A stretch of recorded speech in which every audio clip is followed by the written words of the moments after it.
Good afternoon and welcome. Later I'm going to talk about Rent a Girlfriend because the next episode is coming out soon.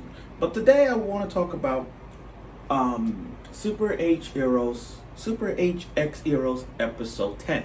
Yes, we are on episode 10 with 2 more episodes left down the road, which is sad and all. It's going to be tough to miss this show. Now we're going to have to wait next year for the uncensored version, but who can we wait? So, episode 10 of this. You know what's funny about this? It's every episode, Reto and Hoshino's relationship, there is so much hints. Like, every episode we get to see them, their hints, their symbolisms. Every episode of this, I noticed that they're trying to build the shipping that these two have when they were kids. I get that. It's just that every episode it gets builder, it builds up more and more and more as it progresses on. So I kind of see this episode kind of like the symbolism of the show, and every part of it had its perks. Every part of it. So let's begin. So our heroes goes to Akihabara. I'm not going with the name. Bear in this Akihabara. Now that Akihabara is one of the most famous place in Japan. Besides that and Shibuya, those are the 2 most popular places. I'm just saying, I think those are the 2 most popular places, or Shinjuku. Matter of fact, it's Shinjuku as well. But other than that, Akiba is one of the most epic places ever. So everybody going their separate ways. And as for our main hero, Enjou, he tried to get in that VR headset. And looking at that scene before that, they go into an owl cafe first. And I'm like, the symbolism there is such perfect. Like, you got 2 owls here. One of them have the red hair, close, obviously. And then you got this owl who got the alpha hair. You know those main girls with the alpha hair, single strand of their hair, the alpha hair. And I'm like, oh my God, this symbolism is right there. They really want to push this shipping to them. They really want them to kiss. But it's literally right there. And then he goes to the VR headset. He goes to this VR room, trying to practice this VR thing. And I'm like, this reminds me of Uzaki-chan Wants to Hang Out. You know that first episode when the main character touched Uzaki's boobs, didn't even realize what they are. He's like, he think they're jellyfishes. I'm like, this guy is stupid.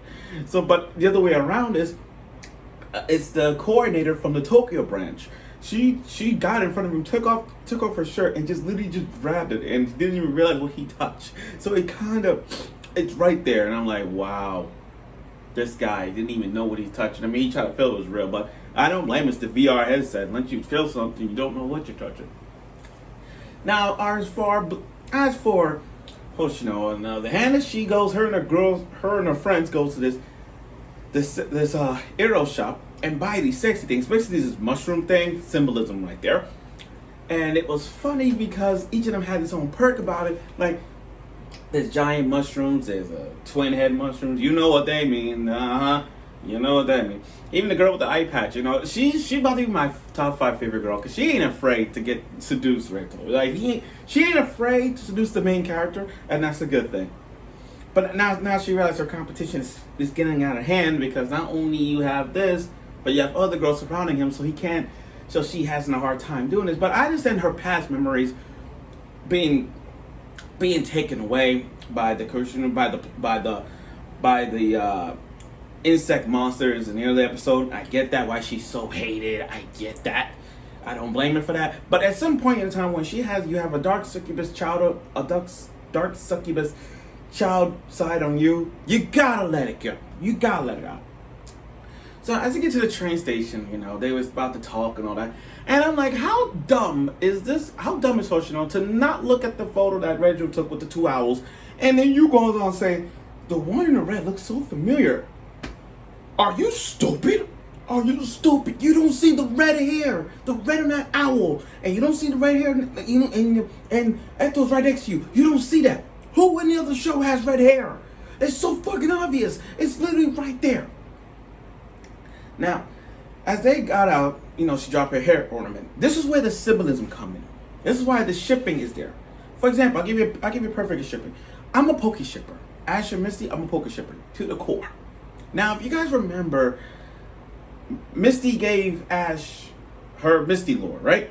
Now, if you remember, I think it was Diamond and Pearl at the time, Ash used the Misty lore.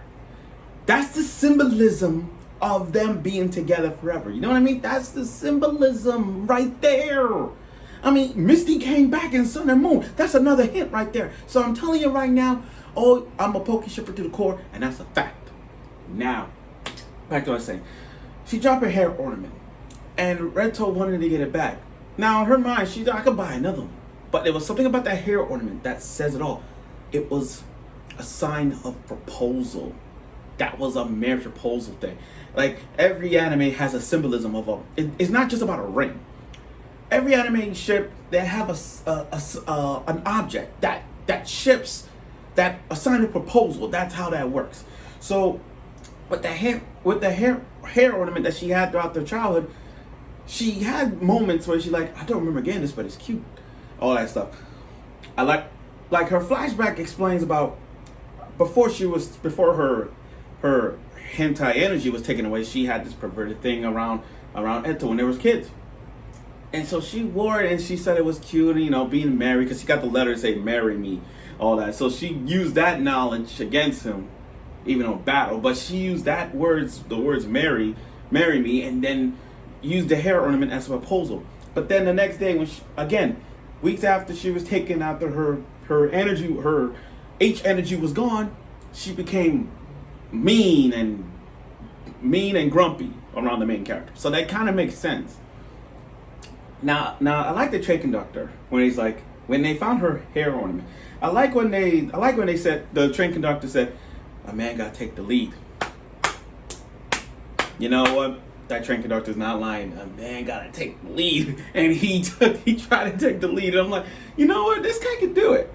So they sit at the park, and the park scene was really good. They sat at the park scene talking about the hair ornament, like what does this represents, and it's a proposal. And all this time, she finally realized that ornament is just a sign of proposal. Like, once we eliminate all these issues, will marry me.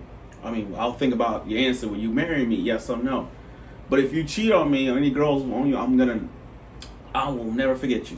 That's it. But all that energy she had, like all that embarrassment, caused her clothes to explode, and she literally pulled him aside underneath the bench. See, her energy is getting there. Now, here's the thing. I like when at the end, when they stumbled upon a hotel, Love Hotel, right there. Enjou's like, let's call a taxi. Are you stupid? You guys can literally walk there. There's a giant ass Love Hotel right there, and you wanted to take a taxi. Why? Why would you want to take the taxi? Unless, of course, you get lost there and you can just take a taxi. But I'm like, there's a big, bright Love Hotel there, and you guys decided to like, hey, and Renjo's like, okay, why don't we just call a taxi? Taxi for what? The Love Hotel's right there. You could just, you guys taking a taxi to go home? Why? I don't get it, why? But one thing I like about this episode is that every episode up to this point is the symbolism of Hoshino's and Enjou's relationship.